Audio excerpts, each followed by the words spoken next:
Well, it is, and that is the overall big picture. Most people who are gun owners have been through that process, who know how the system works, realize that it's such a primitive, archaic law. It needs to go in its entirety. There's no reason to have this extra layer of paperwork that costs Americans millions of dollars every year. But we have to start somewhere. And where do we start? The Hearing Protection Act is a great place. Yeah, so, anyone who knows who's tried to buy a suppressor, one, there's the $200 tax. Two, there's all kinds of paperwork. You got to put your fingerprints in. It could take 6 months to get it approved. Simply to buy something that protects your hearing, all of it is regulations that I think is simply out of control. It's out of control.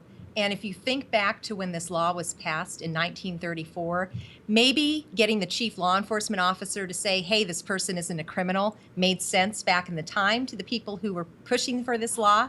But nowadays, what on earth are we doing? Why are we spending millions of dollars to push paper around when we have computers? We have a system, we have the Gun Control Act that has put all kinds of layers of laws on people now who want to purchase a gun. We don't need this extra paperwork for certain types of firearms. It makes absolutely no sense. And by the way, back when suppressors were put on the list with the National Firearms Act, the legislative history has nothing in it about them actually being used in crimes. Yeah, So, and there is no real history, statistically insignificant as far as them being used in crimes. And so, once again, they look scary and Hollywood vilifies them, so the left's going to come out and try to ban them.